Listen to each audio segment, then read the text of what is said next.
Hello everyone, in today's video we're going to be talking about all things Xbox. First we're going to be talking about the Asha, the new CEO of Xbox, talking about the new Game Pass prices as well as a change in direction, as well as the new Halo information that we have in terms of the new game that's coming out. But that is what we're going to be talking about today. My name is the Technojelly. Please subscribe to the channel if you enjoy these types of videos. We do these types of videos on Mondays, and we also do video essay style videos on Fridays. So please come to the channel on those days and check it out. We also do a couple shorts every once in a while. Now, with that out of the way, let's get into the video. Starting with the fact that Asha, the new CEO of Xbox, has announced that Xbox Game Pass Unlimited is going down from $29.99 to $22.99, and the future Call of Duty titles will no longer be on Game Pass on day one. They'll be coming a year later, basically. And I think this is going to be a very good move by Asha and Xbox in general, simply because Xbox Game Pass is still a really good deal, but it is getting on the more expensive side for a lot of people.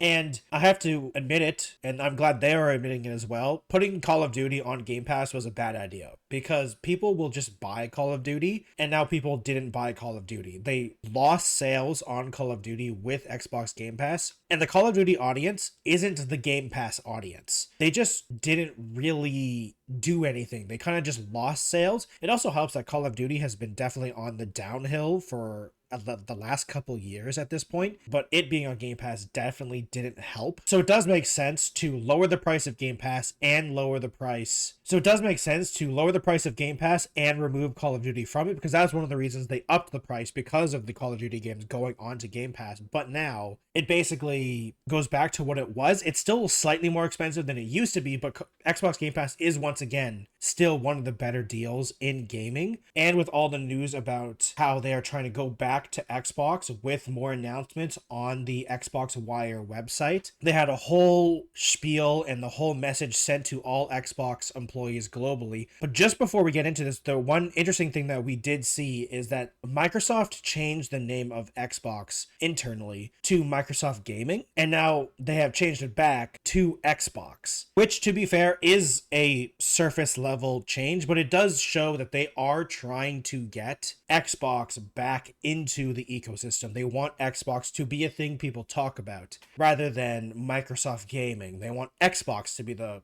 main focus. And I do agree with them, because unfortunately their Xbox Anywhere and their anything as an Xbox strategy unfortunately has failed. And while it is cool to have games on anything, you could play a game on anything, having Xbox go multi-platform, I just don't see it working in the long term, because you don't make as much money, and they are losing money on Xbox quite hard, and bringing people back with exclusives makes a lot more sense. And I mean, Sony has been doing it really well for the past couple games, and Nintendo that's basically their entire business model. You don't really buy a Switch for third-party games. You're buying the Switch for the Nintendo games, because that's the only place you can buy Nintendo games.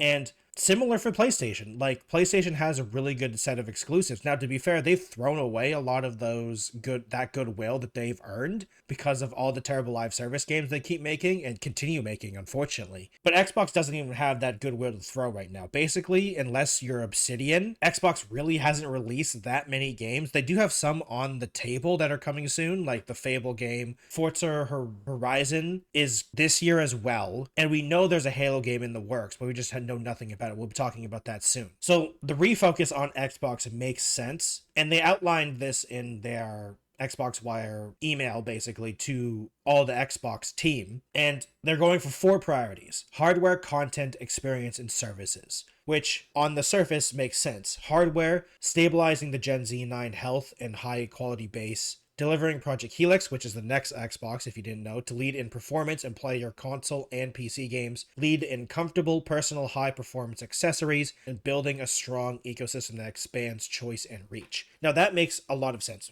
The building a strong ecosystem, honestly, that sounds like the handheld Xbox they were working on.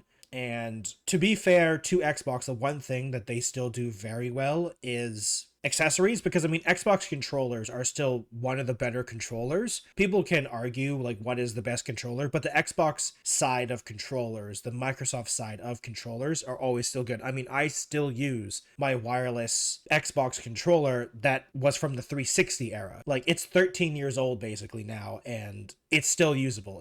It's a battery powered controller and still very usable on my PC. And before then, I used a wired 360 controller until it literally died. Not because the controller itself failed, but because USB connections got too advanced for it and it couldn't handle it anymore. So, like, their accessories always been really good. The problem is that owning an Xbox, unless you're a very specific type of gamer, doesn't matter anymore, because Xbox exclusives basically don't come out and they aren't really exclusive anymore. So them refocusing on the health and high quality base of Gen 9 makes sense. I hope Project Helix, which is the new Xbox, does do some good things for Xbox, because we want competition back. I hate to say it because, you know, it does feel like a little anti-consumer about exclusives and console wars and all that type of stuff. But the difference is when the 360, PlayStation 3, and Wii were really going at it, we had some of the best games and the best things happen from that generation because everyone was trying to be better than each other. And right now, there is technically competition, but it's not really competition. Everyone is very solidified in their position. And to be fair as well, during the 360, PS3, and Wii era, the Wii blatantly won in terms of sales, but for gamers at that time, it was different because people bought the Wii, they bought Wii Sports with the bundle, and then no one else really bought more things. It's been pretty well documented that the Wii didn't translate into more software sales, while they still made a ton of money, of course. It wasn't like the Switch, where the Switch, even though there is a huge player base for the Switch, a lot of more people on the Switch actually kept buying games. For the Wii, it wasn't. They bought games for like a year and then they didn't. To be fair, I think the pandemic helped that fact for the Switch and Animal Crossing as well. So there were some factors in the real world that helped that during the timeline. But we need to go back to that era of competition. And I feel like Xbox is gearing up for that fact. I hope that that's what they're gearing up for, because it feels like Xbox almost gave up being a console hardware manufacturer and just sort of was going like the Sega way, when originally Sega was transitioning from the Dreamcast to the just regular software business. But it feels like with the new leadership, Xbox is going around. We're like, no, we are making an Xbox. If you want to play Xbox games, you go buy an Xbox. You don't buy a PlayStation. You don't buy a third-party console. Now, I think with the caveat of PC as well, because to be fair, Microsoft basically owns the PC market as well. Like, Windows is the primary gaming platform that everyone buys games on. Now, when I say that, I mean like everyone uses a Windows PC for the most part to play games. Obviously, people are mostly buying games on Steam when it comes to the PC marketplace, but we know Microsoft wants to get into that. And this goes back to my wanting competition, because Epic Games for PC games isn't really competition.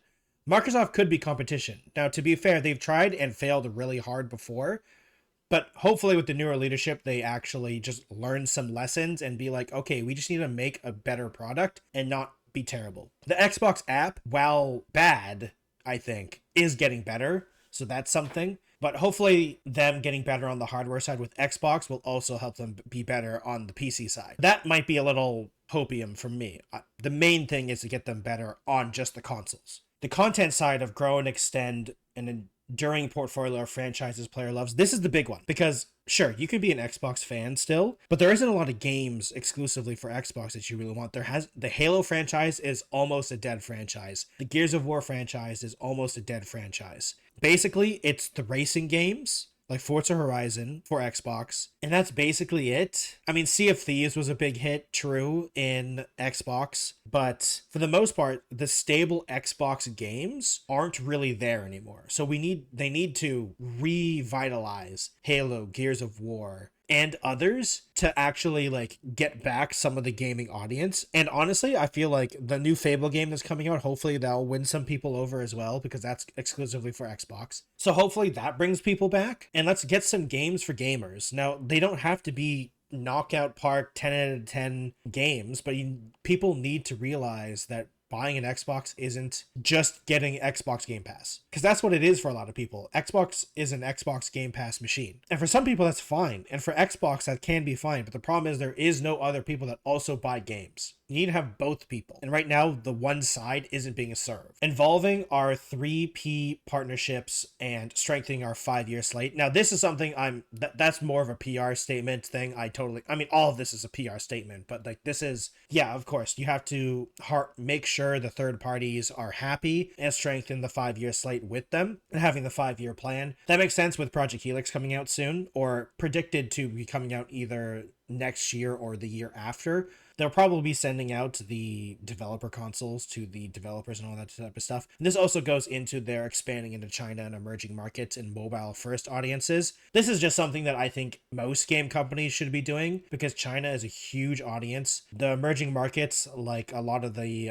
African countries and South American countries, also are getting really big into gaming as well. The only problem is you just have to understand the pricing in those places where not a lot, people aren't going to be buying $100 games in South America or Africa or even China, honestly. So you need to pivot to regional pricing, I think, more a lot of the time. And honestly, I think games are too expensive in the main markets that are considered as well, like Europe, the Americas, and Japan. But I mean, Microsoft barely exists in Japan, so maybe they don't consider that a main market. I know a lot of companies consider Japan a main market, but I don't think Microsoft does. The one that I'm slightly worried about is maintain and grow in live games and long-term stewardships. If they mean make a live service game, I swear to God, Microsoft, look around you. Every live service game is burning and crashing down. Just look at the last 3 years of Sony and if you think live service is the right way, that's a really bad situation. Now, if you're talking about your existing live service games, like people could argue that the Sea of Thieves and Minecraft, the things that Microsoft owns, those are live service games. Sure, support those games.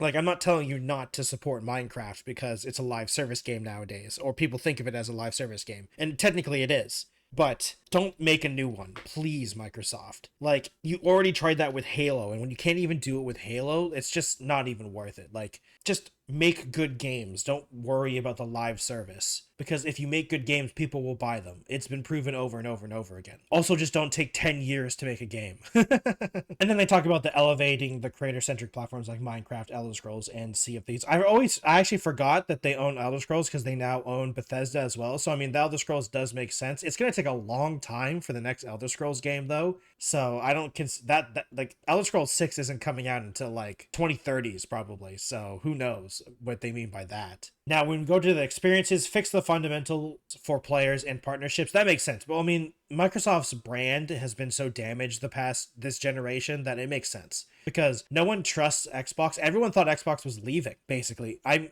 convinced that most third-party developers were like, should we even bother making an Xbox port? Because Xbox is leaving the hardware business.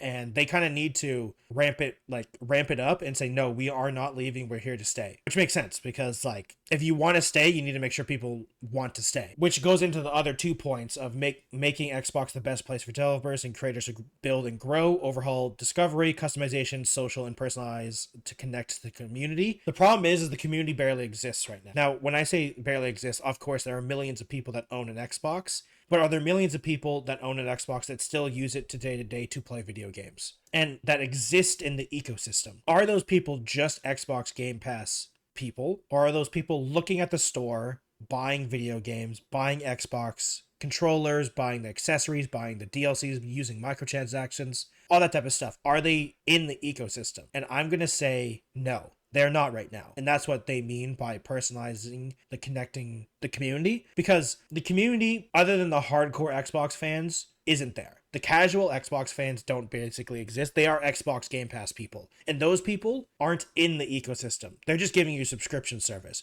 which is good, don't get me wrong. But you need to build that out, which makes sense. And the services one, which is one of the more interesting ones, is fortify Game Pass with clear differentiations, and sustainable economics, which makes sense because a lot of people are asking, myself included, is Game Pass sustainable? Because they're spending a lot of money, and if it stops growing, does that mean they stop making money on it? Because the amount of money they're spending for games on Game Pass is a lot, and we know that. Because if you put your game on Game Pass, that means that is less sales. It's just true. Less sales if you put it on Game Pass. So Xbox pays them to put it on Game Pass, which makes sense. It's a good deal for the developers, depending. But the problem is that sustainable for Microsoft? Well, Microsoft itself has infinite money, but Xbox does not.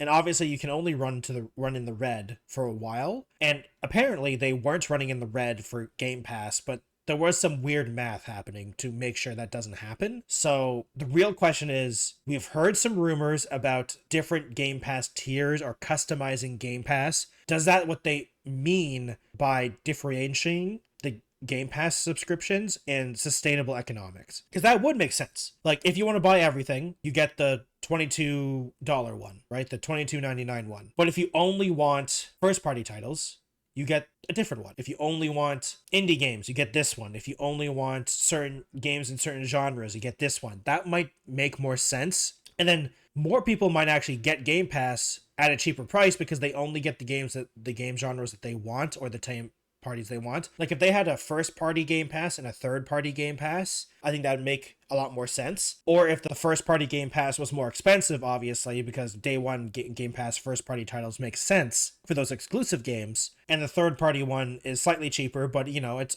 could be indie games, Capcom, all those types of stuff, the single developer games. That makes sense. And I wonder if that's what they're going with. Return to the business to durable growth with strong cost discipline. I feel like this is them talking. This is unfortunately or fortunately a shade at the incredible amount of spending that Xbox has done the past couple of years, buying all these developers and studios and basically not doing a lot with them. Like, I guess technically the Activision Blizzard King deal has probably made them money in the long term, but I feel like that was a definite red line for a long time, especially for the amount of time and the court costs it probably took to get it through, because I don't think they made $69 billion with Activision Blizzard King yet, but they will eventually. So that would be the long term. But like all the other studios that they bought, I doubt it, because like they spent so much money on so many studios, and like I think almost half of the studios aren't even there anymore. Like, they closed half of them, like a lot of them down. Some of those studios didn't even make a game before they got shut down.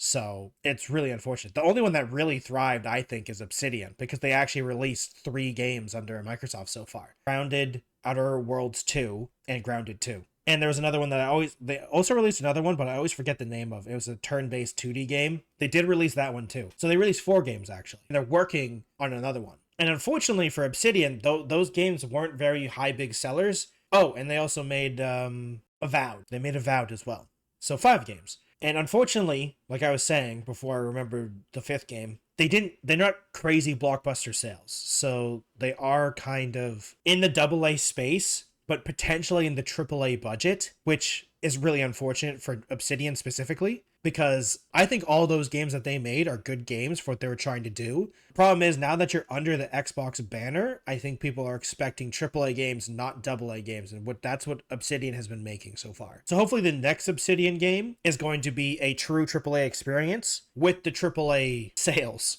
as well. And then they go on to talk about like TV and things that aren't really for video games, as well as talking about AI as well, only briefly. But we have heard from the CEO herself talking about like Xbox game development is something for humans to do. So we do know that they aren't going to be replacing developers with AI or anything like that. I think AI for them is going to be interesting because the AI bubble seems to be bursting a little bit, and a lot of companies are like, we've spent so much money on this and we've made literally nothing back. What's happening? So I don't think they're going to be going hard onto AI anytime soon. So we'll see what that means by Xbox, to see if they actually back up any of their actual core tenets that they've talked about in this Xbox Wire post. But we'll have to see. We'll have to see. And I think the first thing we're going to see is about our next story. So moving on to that, Halo is now rumored to have been originally a battle royale mode, but now it has been reworked into an extraction shooter in the Halo universe, which sounds really weird because the original Halo Battle Royale was supposed to be an attachment to Halo Infinite, similar to like Call of Duty and Warzone, but this makes no sense. An extraction shooter for Halo doesn't make sense. I mean, I guess the PvE stuff can work with Halo because you have all the enemies, but like the gameplay for Halo isn't an extraction game. So I don't know what you'd be looting. Like, what's the loot in Halo? I don't understand what they're going for. I kind of just wish they would just make a good Halo game because like Halo Infinite was a huge failure in so many ways. And the problem with Halo is that just like, why are they chasing these trends? Just, you don't need to. Honestly, I thought the Halo Battle Royale mode was a good idea because it actually kind of works in Halo, like with the bigger maps, the stuff you can grab, the 2-weapon limit, the shields, the healing, like that stuff already existed in Halo, so it was weird that it took them so long to make it. Now, we do know that the new Halo game is being made not in the Halo engine, which sucks, because it's being made in Unreal Engine, which I think is a bad idea because there's a lot of things the Halo engine does that Unreal might be able to emulate, but the next Halo game is potentially not going to feel like Halo, which is going to be really weird for a lot of players, especially for a lot of longtime players. And unfortunately, similar to Halo Infinite, it is taking too long for this next Halo game. Like, they need to stop making projects and canceling them because that was the biggest problem with Halo Infinite. Like, it took way too long for it to come out, and by the time it came out, it was unfinished. It was basically a game that had, what, a 5+ year development cycle, but truly it only had like 1 or 2 years, because